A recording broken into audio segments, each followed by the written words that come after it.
Welcome दोस्तों, आप कैसे हो? उम्मीद करते हैं आप लोग अच्छे होंगे। चलिए बिना समय खराब किए आज की क्लास को शुरू करते हैं।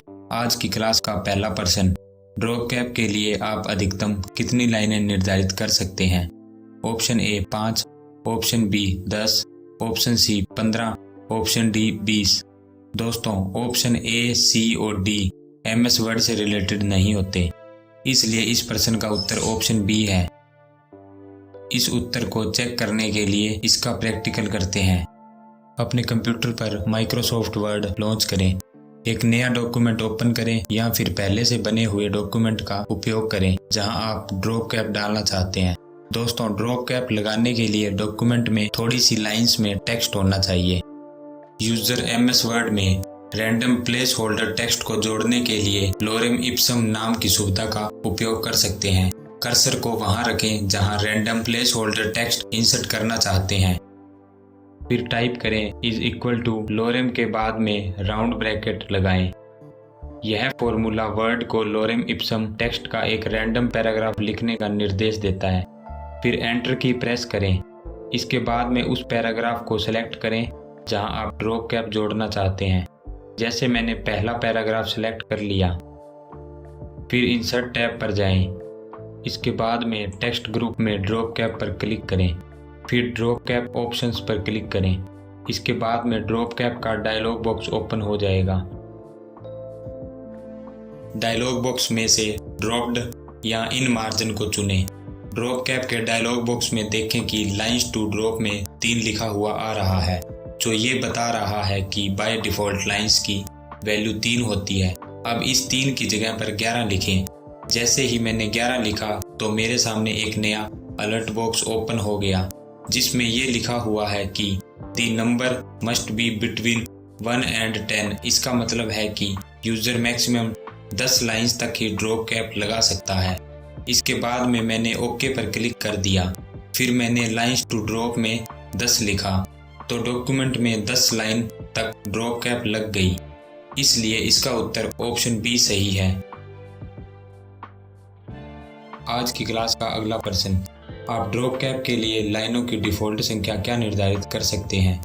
Option A 3, option B 0, option C 15, option D 20।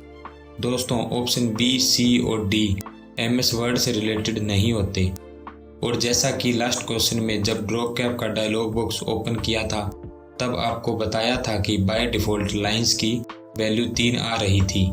इसका मतलब हुआ कि यूज़र ड्रॉप कैप के लिए लाइनों की डिफ़ॉल्ट संख्या 3 निर्धारित कर सकते हैं, इसलिए इसका उत्तर ऑप्शन ए यानी कि 3 होगा। आज की क्लास का अगला प्रश्न, MS वर्ड में डॉक्यूमेंट को बंद करने के लिए फाइल मेन्यू में कौन सा ऑप्शन यूज़ किया जाता है? Option A new, option B quit, option C close, option D exit. दोस्तों ऑप्शन ए यानी कि न्यू कमांड का यूज़ माइक्रोसॉफ्ट वर्ड में नया डॉक्यूमेंट बनाने के लिए किया जाता है। ऑप्शन बी यानी कि क्विट कमांड का यूज़ माइक्रोसॉफ्ट वर्ड की एप्लीकेशन से बाहर निकलने या बंद करने के लिए किया जाता है। ऑप्शन सी यानी कि क्लोज कमांड का यूज़ माइक्रोसॉफ्ट वर्ड की एप्लीकेशन से बाहर निकले बिना वर्तमान डॉक्यूमेंट को बंद करने के लिए किया जाता है। ऑप्शन डी यानी कि एग्जिट कमांड का यूज़ माइक्रोसॉफ्ट वर्ड की एप्लीकेशन को बंद करने के लिए किया जाता है।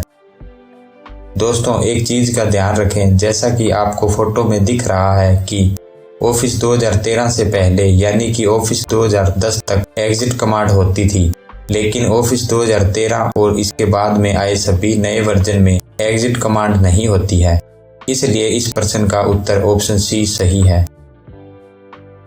आज की क्लास का अगला प्रश्न, माइक्रोसॉफ्ट वर्ड में शॉर्टकट कुंजी Ctrl+W का प्रयोग किया जाता है।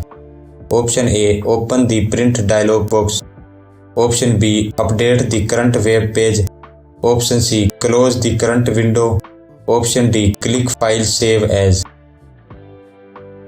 दोस्तों ऑप्शन ए यानी कि प्रिंट डायलॉग बॉक्स को ओपन करने के लिए Ctrl+P दबाते हैं।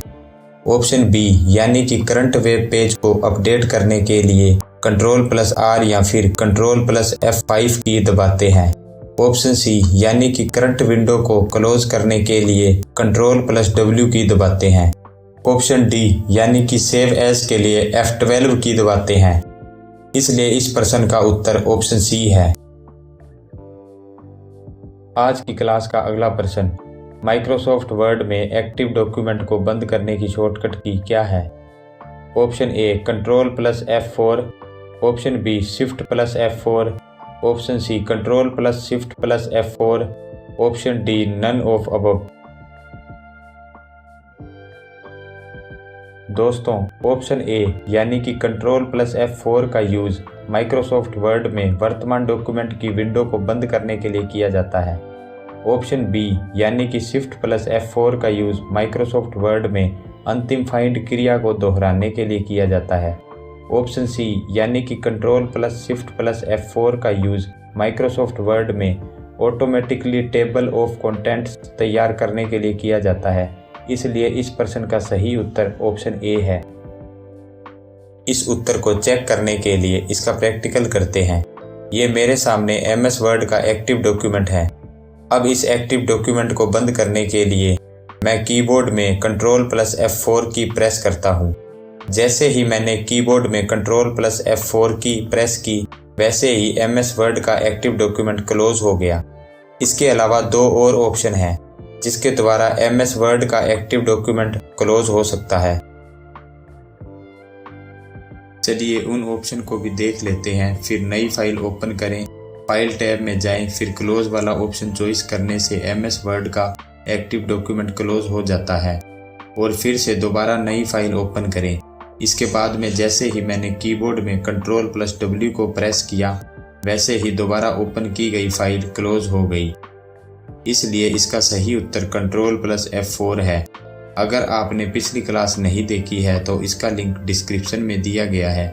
उस लिंक पर क्लिक करके आप पिछली क्लास को देख सकते हैं। इस क्लास की PDF हमारे टेलीग्राम चैनल पर मिलेगी और टेलीग्राम का लिंक डिस्क्रिप्शन में दिया गया है। आज के लिए बस इतना ही। चलिए आज की वीडियो को समाप्त करते हैं। आप सभी का धन्यवाद। खुश रहिए, ज्ञान बांटते व बढ़ाते रहिए।